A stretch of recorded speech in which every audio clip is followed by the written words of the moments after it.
I'm here. I can't find out. Tanya, thank you for taking the plunge again.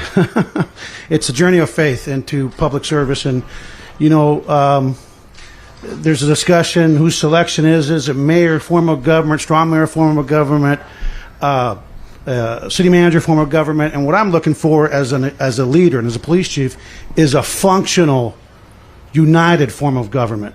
And the reason I'm here is because I believe that God meant for us to be here on this day, because I'm a person of faith. I'm not afraid to talk about my faith. Every door that's open is opened by the good Lord up above, and every door is closed, it's on His time. So I'm a little fearless, to be honest with you. I'm not sure I would hire myself. So I think Commissioner mentioned that I said some things about the governor in California, in Texas, but I can tell you that we're living a time in our nation's history where the American people are hurting, where the crows are coming in, the chickens are coming in, the rooster's coming in to roost, whatever that saying is. And there's a lot of pain in this nation. And unless we take the time to feel that pain, process that pain, acknowledge that pain of communities of color that disproportionately are impacted by bad policing, we will never get beyond the summer of 2020. And I can tell you, Mayor and Art, that I wasn't looking for this opportunity, but in my heart, I knew that my mayor, Sylvester Turner, who's a phenomenal leader in Houston, I knew his time was coming up. And I was contemplating what's next, because politics are not in my heart, because as you know, I have no home. I piss off the left and the right, to be honest with you, because they're both, when they're in extreme. But service is in my heart, and making a difference is in my heart. And what people need to understand, that our communities are watching us as leaders, not just for what we say and do, but what we fail to say and do. And for communities that are communities of faith, God's doing the same thing, and we're not fooling Him when we're not doing His word in deed, but only in mouth. So let me just close real quickly, because I know I'll be back, and I want to open it up to questions for the mayor and the city manager. But to the police officers here from Miami Police Department, I love cops. I love good cops. And guess what? The communities that need you most are disproportionate communities of color and poor communities, to include poor white communities, because there's a lot of poor white people in this country, and nobody talks about them, and they wonder, why are they so mad? Because nobody talks about them. I'm here to tell you that when you do the right thing, I will lose my job before I sell you out. But if you want to be a member of the Children of the Corn that come to work every day figuring out, how can I abuse somebody? How can I make the good look bad? We know that it only takes one Ferguson to set us back decades. I can tell you, you might as well resign, because we will not tolerate mediocrity at the Miami Police Department. And I will not apologize for getting rid of mediocrity, because when you allow mediocrity to fester, the community sees it, they know it, and it spreads like a cancer. I want to be your surgeon, Mayor, and I got to get used to the new commissioners. I got to get used to that now.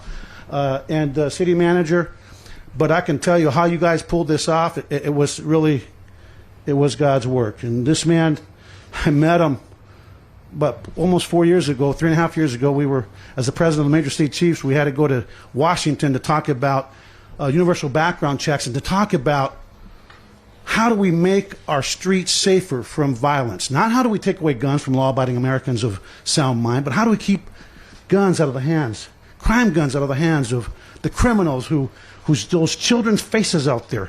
See, nobody's talking about the victims. Nobody's talking about those names. Nobody's talking about the police officers. My 3 police officers I buried last year. Christopher Brewster, and I better not start saying the names, I'm going to start crying. But they were shot and killed. We're not going to forget their sacrifice. So thank you for calling me, because the day that I met you in Jorge Colina, as Cubans, one of the things that we have is that we can assess people real quick, right? Mi mamá me decía, óyeme, en 2 minutos que conocí a alguien, ese no sirve, ten cuidado con ese. We can assess people, and we are in the people business, relational policing. It's about transparency, it's about respect, it's about engaging people in the good times so you can build the emotional capital that's sure to come, that you're going to have to draw on in the bad times. And it's about accountability. And accountability is a two-way street. And when we do that, we'll build trust. But this man and Art Noriega is they're closers. Where is he? Where's Art? Oh, there he is. Yeah, trust me, he's the quiet assassin. Don't let that quietness fool you. Pero Arturo Noriega y el alcalde me llamó y me dijeron que, oye, queremos que traiga aquí. Si mi papá y mi mamá lo habían dicho, el día 12 de diciembre de 1968, llegó este niño, 4 años y medio, a la Casa de Libertad aquí en Miami. Ustedes saben que eso era 2 barracas del ejército. 2 semanas estuvimos aquí. Mi papá y mi mamá me decían, oye, acuérdense que este país nos está dando el regalo más grande que puedes tener. Y esa es la libertad. La libertad de perseguir tus sueños, la libertad de hacer lo que tú quieras hacer. Y también nos dijo, que acuérdate que el peor día en los Estados Unidos con la libertad es mejor que el mejor día en el comunismo. Así que quiera decirme que soy socialista, que me diga mi cara, porque yo soy gusano, padre gusano, y seguimos siendo gusano. And I will close in English real quick. 12-12-68, we got here. If somebody would have told my parents that we'd be coming back here, they'd say, it'll never happen. But he took us to California to be with my aunt and uncle, and he wanted us to assimilate to this culture.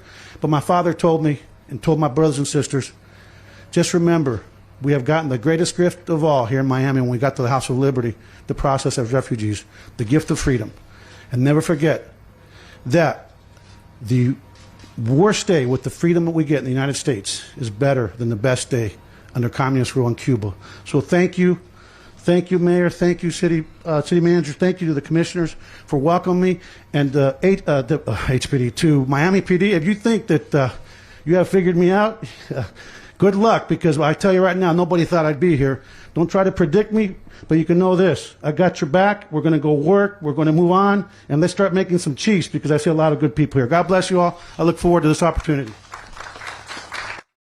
All right, everybody, you just heard from the man himself. Houston Police Chief Art Acevedo is going to be leaving his post in Southeast Texas and heading right here to the state of Florida, Miami, to be exact. He is expected to take his new role as Miami Police Chief in about 6 weeks. We'll continue to follow any developments for you right here on News Now from Fox. Now we're going to head on over to New York City to hear the latest coronavirus updates from Mayor Bill de Blasio and other city officials. But first, most of you are going to see a 2-minute commercial break.